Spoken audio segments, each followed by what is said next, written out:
Hi, Steve Addison here for the Movements Podcast, the podcast for people who want to multiply disciples and churches everywhere.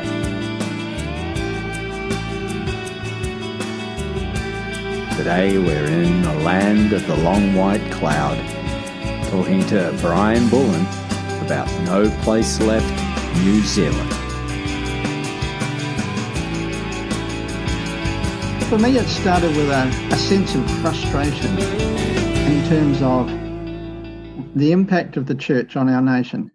You know, you look around and there's churches doing good stuff, there's bright spots, but overall, New Zealand was heading downhill as far as, you know, following Jesus went. It just wasn't having the impact. And I'm thinking, look at all this, and yet we've got the good news. So my frustration motivated me to go hunting. You know, I'm a computer type, so I hopped on the internet, looked all around the world. Where is the church growing? Where is it having an impact on places and that? And I came across this book by a guy called David Garrison on church planting movements. And that sort of started me getting interested in going down this track of looking at multiplication and churches that plant churches and disciples that make disciples and all that. And I'd go off and I'd find all this stuff and I'd go back and talk to my wife, Stephanie, and she'd say, well, yeah, but that's in, you know, Africa, or that's in Asia, and that's in South America. Where's it happening in New Zealand? And I'd say, I can't find it yet. And I go off and hunt some more and I come back and I've found this. And there's, you know, and she says, well, how about in Australia? No. And it basically got down to anywhere in the West. And I found some happening in America. Basically, it was probably your blog, I think, the very early stuff. I heard a bit of Tim Shah and Aussie, and then Jeff Sundell over in America. And so by that time... Just before you go on to that next piece, were you involved in ministry at that time? At that stage, no. I'd been a Baptist pastor. Well, I worked on stuff at a Presbyterian church. I'd been a Baptist pastor in 2 churches. And at that stage, I was actually running 3 businesses. I had 2 computer businesses and a small earth-moving business I was running. I brought the first computer business, grew it up, split it in half, and then my wife maintains I got bored one weekend, so I brought the earth-moving one just for fun. That not quite accurate, but yeah, close. So I was business guy. In fact, I was basically sort of semi-retired. I had the son-in-law doing some stuff, and it was coming down. And you know, if I wanted a 4-day week, I could have a 4-day week, and we were earning reasonable money, so it was fine. So that was me at that stage. Background in being a pastor. Background in having done evangelism the whole time since I got saved, but real frustrated. So eventually I managed to track down Jeff Sundell, which is pretty impossible. I actually tracked down his wife and sent her an email and said, if you are related to, connected to Jeff, I'd really like to talk to him. So I got a phone number, rang him, and he put me onto this. Oh, there's a guy down close to you, he says, who's doing it. Turned out it was Tasmania. Now, in New Zealand terms, that's not close, but in Australian or American terms, it probably is close. So I ended up coming to a community of practice in, I think it was Sydney, that Jeff came down to, and went from there with a friend of mine across to Tasmania where Ben Armishaw was, and spent a week with him, watching him in action and watching the chaos and all the fun and games that happens when all this sort of stuff's starting to happen. So that was what got me interested. But by the time I got to that stage, God had called me back into ministry, and I was up here in Kerikeri. So I did that after about my first year here in Kerikeri. So I was in this scene where I've back pastoring a normal church, but looking at how do you do this thing where you make disciples who make disciples. And I started experimenting with folk in the church and started experimenting with folk I was connecting around the place. And I got to the point where I really wanted to get this happening. I was seeing it to a small degree, but I listened to folks say, oh, you can't do this part-time. It has to be full-time. I'm going, no, God's called me here to this church. I'm sticking here with that. So what I did was I went part-time with the church, basically ended up half-time. And I spent the other half out around the area, sort of wider than just Kerikeri, starting to look at how do I do this. I labelled it my experiment in doing things differently. Because the first person really that was my big contact point straight after I went half-time came out of a YWAM team that came up and did some door-to-door, and I got this contact, which I tracked down, and very long and convoluted, only God could do it process. I ended up in contact with this married lady, Amy, who's actually not sure how old she was there, sort of mid-20s, mid to late 20s. And she was sort of my entrance person into her whole extended family. And I ended up doing a Bible study in her home. Her and her husband said yes, they were interested. So started from there. First night there was 4 of them. The next time there was 5 of them. We were meeting weekly. I get to week 4 and I've just finished doing an illustration explaining what was happening when Jesus was crucified and how he'd taken all our sin on him, so that left nothing on us. And I mean, when I get it. And she looked at her husband and said, do you get it? Now, both of them were believing because it had a miracle healing, but they didn't really know what they were believing in. They didn't understand it all. They'd had no discipling. And she looked at this and went, I get it. And her husband got it. And one of her, sort of a partner-in-law, for want of a better phrase, said, yeah, I've been to church a little bit. I never understood that. And then her dad, who lived there too, he came out with, well, what do we do? Yeah. And I'm going, I'm in the middle of the book of Acts. Yeah. It's just how it felt. Part of me is going, hey, you guys, I haven't finished my 7-story series. I'm only up to week 5. Actually, it was only week 4 when I thought about it afterwards. And so I talked to them about what they did and how they could talk to Jesus, and talked to them about baptism. And the next comment was, well, when do we do that? And I said, well, I heard the bath running, so we could do it now. And they went up for that, I think, because someone was in the bath. But that was Thursday night. So Saturday lunchtime, we were up at their marae, in their area, and down at the creek and baptizing them. So I baptized Ed, the dad, and said, stay here, and got Shane, the husband, down, and 2 of us baptized him. Then I walked out and stood on the bank and said, right, you baptize the next 2. And so we went from there. And that was the starting point really into what has become a major factor of the work I've been doing, which was working with Maori folk up here in the far north of New Zealand. And that's been an ongoing work over the last 6 and a bit years. And the Maori are the indigenous people of New Zealand. Yep. I guess they're Polynesians, is that right? Yep, Polynesian background. Very, very a God-aware culture. They're open to spiritual things, very spiritual culture from that point of view, like a lot of the Polynesians are. In the very early days of missionary work in New Zealand, a huge response to the gospel, but a whole lot of stuff like wars over land and everything like that sort of killed a lot of that. And so now, while there's various Maori groups, that you couldn't say they're any different from the rest of New Zealand in terms of there's not a lot of Christians there. But yeah, this was really interesting. And it just went from there because they turned around and started talking to their family members. They worked in a kiwi fruit pruning gang, which was mostly family.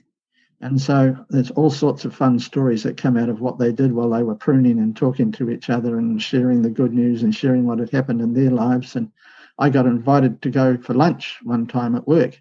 So I go to work with them and I have lunch and I get introduced to all these people. This is, sitting under a kiwi fruit vine on an orchard. And I'm leaning against the van and this lady comes up and leans alongside me and says, Brian, would you do a Bible study with me? Now, I've only just met her. And I say, yeah, why? And she says, well, I've been talking to Amy and we've been talking about some deep stuff and I don't know anything about the Bible. So can you do a study with me? I've already organised for so-and-so and so-and-so to come with us and do it too.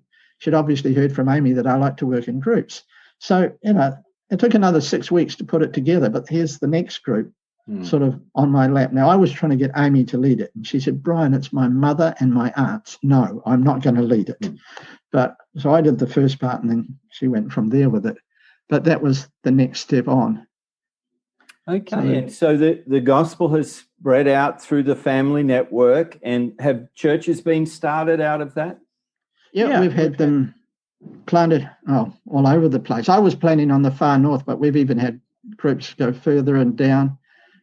We've had them in Kyo, which is 20 minutes north of me, Mariwa, which is 30 minutes south from here. We've had them here in Kirikiri. We've had that. We've seen, probably the easiest way to sum it up was 18 months later, after I first met Amy, I'm talking to her and she says, Brian, since I decided to follow Jesus, I've seen 15 of my whānau, my extended family, become Christians, and I've had the joy of baptizing 4 of them. And at that point, I'm going, I think this might be working. Now, I wanted to see how to make disciples who make disciples. And that's what we were seeing happen. Through that grouping, we've got down to 4th generation disciples. We've had at one stage there a 3rd generation group. We also, with a different story and a different set of people, saw a really interesting group stuff happen. In my pastoral deal, I was just out visiting a new person in the church, her and her sister, and I mentioned the fact that I like to, encourage people to disciple others, but a lot of Christians say, I can't disciple people because I've never been discipled myself. And she said, that's me. And I said, well, I love to come and sit in and do Bible studies and train people up. And she said, count me in. So we started the next week doing the Bible studies that we use. And it was 3 weeks in and she already had 2 groups started. Because at the end of the first group, she said, oh, well, this is pretty easy. I can do this. And I said, yeah, you can. So off she went. Now, one of the groups was a bit like a car blinker. It was on, it was off, it was on, it was off, But the other one was pretty stable. But a little bit later on, a niece and a nephew from 2 different families said to her, Auntie, you should start something online. That's where we live. And she said, oh, okay. Now, she's part of a big family, 16 brothers and sisters, with a big Facebook family group. And so she just stuck up this notice, I'm going to start an online Bible study on discipleship. Anyone interested, let me know. And she got 20 positive responses, out of which, as far as she knew, only 6 of them were Christian. And is this pre-pandemic? Oh, yeah, way back. This is 6 years ago. Okay. This is when it didn't happen online. Nothing happened online, but no, she was doing it. And so she sort of tried to find a time and did that. And when they first started, there were 6 of them, 4 non-Christians, 2 Christians. And she started. And within a couple of weeks, one of the nieces was going, Auntie, I think I need to get baptized. And she said, well, your aunt's closer. She's down the road. She's got a river. Go and get that done. And so it just sort of started from there. Now, out of that online group, we ended up with 3 physical groups down country from here, scattered across New Zealand. So I started with a training group with her. She started 2 physical groups. Then she starts this online group. And out of that online group, which was probably the most successful of all she started there, we had 3 physical groups start. And I'm sitting there again going, well, I didn't expect that one. That was sort of not in what I was looking at or expecting, something like that. But it happened. And I learned, my mindset was I was going to work up here in the far north. But when you work along people's networks, it ends up wherever the networks end up. And that's been my experience. Most of the stuff we've done has been simply working through people's networks. Well, we did that for a fair while. We've had, groups start and other people start groups and that. And I one of the things I struggled with was training leaders. Now, I've really been blessed with a lot of help from a lot of folk overseas who've done it because I couldn't find anybody in New Zealand. So I've talked all around the world to yourself, to Bill Smith, to Ben Armishaw, Armacost, should I say? I can know another one, Armacost, and connected up with Chuck Ward at some stage and all that sort of stuff. But they kept saying to me, oh, the leadership building's in the process. It's you just do this. And I didn't get it. I couldn't see how I was doing it because I was seeing stuff happen and I was seeing leaders arrive, but it was just happening. I didn't have an intentional deal with it.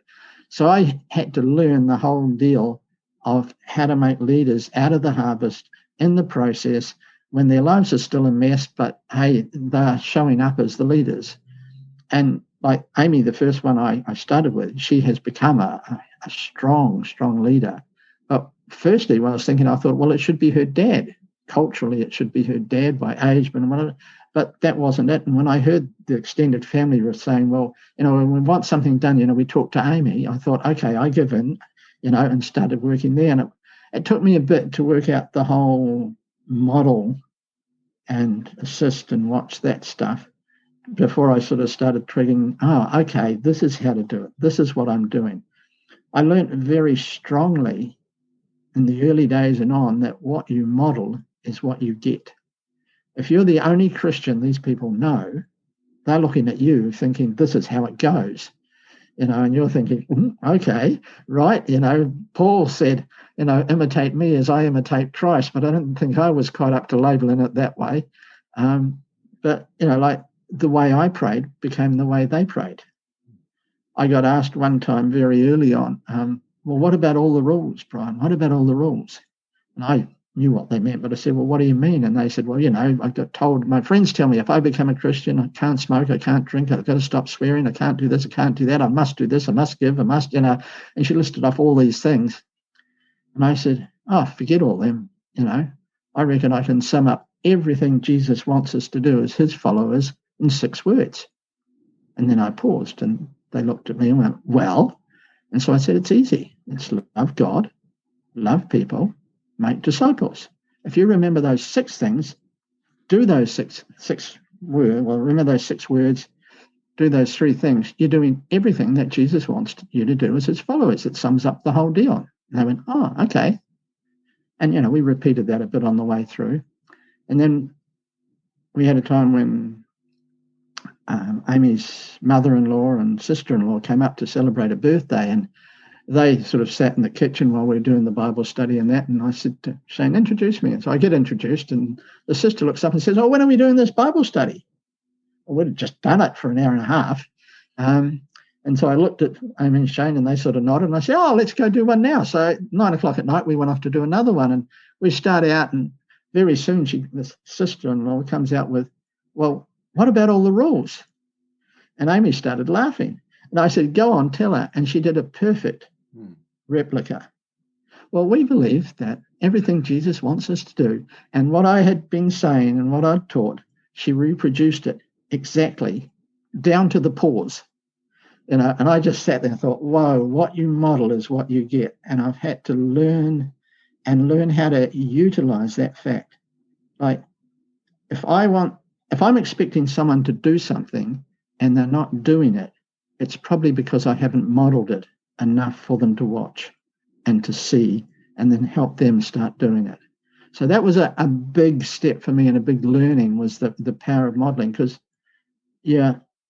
when you're a pastor, you're used to teaching, and that's it. You're leaving it at that. You've got 100 people, 120, 150, growing. Yay, it's neat. But, you teach and that's it. I know I've discipled a lot of people one-on-one, awful lot of people, but that's using everything that I can do with my teaching gifts and my abilities. Now I'm having to learn how to disciple someone so they can turn around and do exactly the same thing with someone else in such a way that they can turn around and do exactly the same thing. So what I did had to be very different than what I could do. It had to be something that was simple enough that they could do it. And I had to model it in a simple way. So, the highest tech I've used for years has been pen and paper. I have PowerPoints and I have the data projectors and I have all that stuff, but in a lot of this work out in the harvest, I don't use it. We use Bibles and a pen and paper, and maybe for 7 weeks we've got one piece of paper with 2 sides printed on it. It's dead simple. I had to learn to get it simple. That was one of my big learnings. I found I had to unlearn a lot before I could learn. And now I'm in a different phase of things, because about 2 years back, God and I had a little conversation. It went basically like this. Brian, you have this belief that wherever you go, you'll find prepared people waiting. And I'm going, yeah, that's what I think. And God said to me, you realize I've got prepared people in the church too? And I went, okay, because I had focused purely on the harvest. I was out there with the non-Christians, it was much easier. It was more fun. Hey, let's get on and do this, focus on this and see them get saved and see their lives get totally transformed. Hey, this is what I'm doing. I've got the other half of my life where I'm working with the Christians, but this stuff I'm doing with the non-Christians. But now he's starting to talk to me about doing stuff in church. Now, I talked to a few pastors about what I was doing, but not a lot. But 2 years ago, that started to ramp up, and I did it with a few churches and found out that what I was doing transferred to other people. It wasn't just me. I've done stuff. You were training in those other churches? Yeah, they'd get a group together and I'd go and train the group. So usually it was 6 to 8 people, small deal like that. There were small churches up here. And I'd go through the 7 stories I use and teach them the evangelistic stuff in the same time and teach them the Discovery Bible Study stuff by doing it. Hey, modeling, show them how it works. And then January this year, I actually retired from being the Baptist pastor. We'd had the work with the Baptist church, and connected with that, but almost as a separate deal, was a large work with folk from Vanuatu who come down here to work in our horticultural industry. And so for the last 10 years, we've been going up to Vanuatu, taking teams up. I've trained elders and pastors. We planted a church in a Catholic-dominated island where they didn't really understand the gospel, so we planted a church there with 25 people. Not bad for 4 or 5 days' work.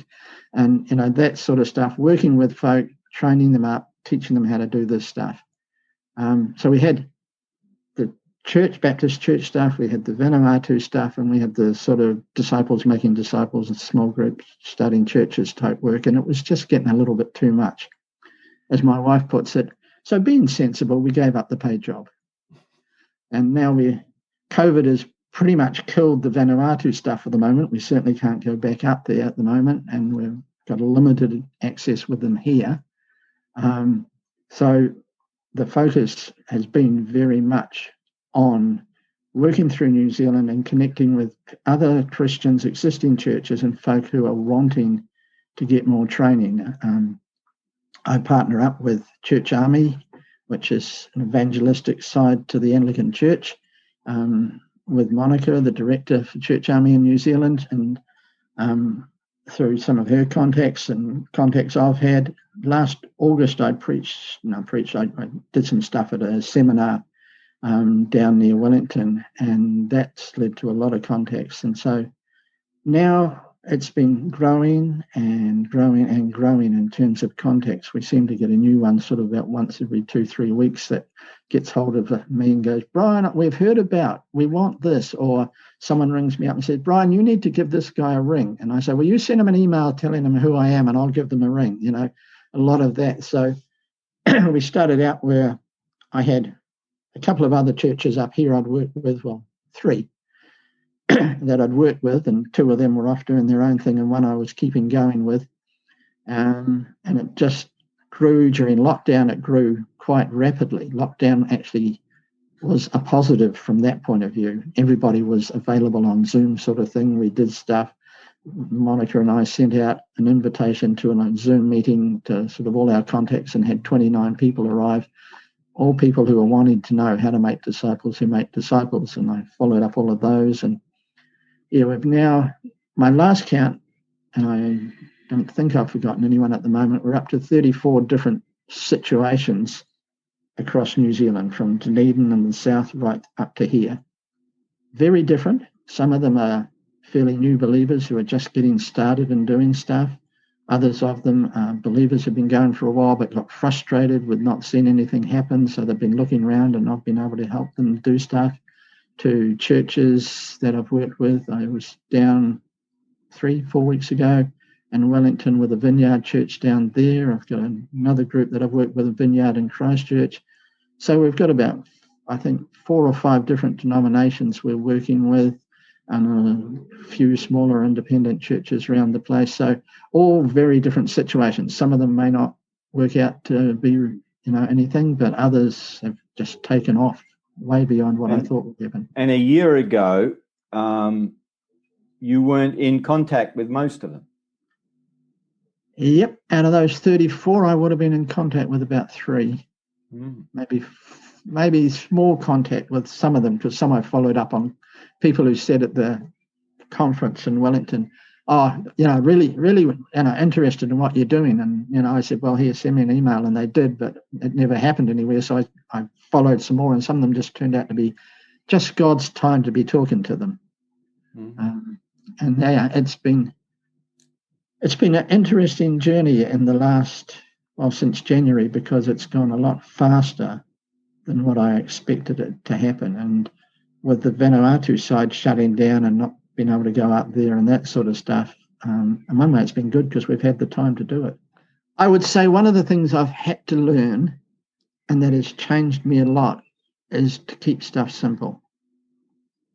And I've had to learn to let go of control of things. When I first started, I was going to have everybody in a database and they'd all have a number and we'd keep track of it, because I'm a computer guy and that's how I think and do things. And I've had to learn to say, well, God, this one's yours, way it goes, and watch him do stuff. I've had to learn to raise my expectations of what I do in discipling, because I was like most of us in the West. I was discipling in terms of teaching people stuff, transferring knowledge. And now I'm trying to teach people to obey and put it into practice. And that change has been a big change in my life, how I think, how I see things, how I view things, what I'm looking for in people. I certainly have been driven to pray, because, the stuff that I've seen happening, you've got to pray. You've got to be praying, otherwise it's not going to keep happening, and you're not going to keep up, and you can't keep up anyway. You just have to pray, God, help me do the right things every day, and let's see what happens. I've always had a passion for the lost, but I've often argued with God, hey, you gave me the passion, but I'm not really an evangelist, because I'm not. I have to choose every day when I do this. Every time I'm going off to speak to a non-Christian, there's a choice factor for me. I know these evangelist types who can't keep their mouth shut. It just flows out of them. Me, I choose. And now I used to argue, you haven't given me the gift. Well, I may still not have the gift, but people say that, hey, people are getting saved, you must have it, who knows. But what I do know is that I've found that when we do things the way Jesus did things, we're a lot more effective. In simple terms, I want to get it to the point where the gospel's got out to everyone. That's really what I'd love to see. I'd love to get to the point where we can say, look, Lord, everybody's heard the gospel. Everybody's one cooey of some live, vibrant church that's out there reproducing. We've finished. I can retire. That would be fun, to be able to say that to the Lord. Hey, we've done it. We've got to everybody. We've talked to them. Not that they've all responded positively, but at least they've all had a chance to hear. I'm working on getting guys to look after or take responsibility for areas of New Zealand, because the way it's growing, I'm never going to keep up individually. So we're going to have folks spread out who are trained up, who are prepared to lead, who can do that. But really, I'd love to see it so that wherever you are in New Zealand, there's a live, vibrant, disciple-making, reproducing church close to you, and they're after you. That'd be what I'd do. That'd be a nice place to get to. Well, thanks for listening. If you're enjoying the Movements podcast, why don't you spread the word, let someone else know who'd like to listen in. It really helps. This is Steve Addison for the Movements podcast.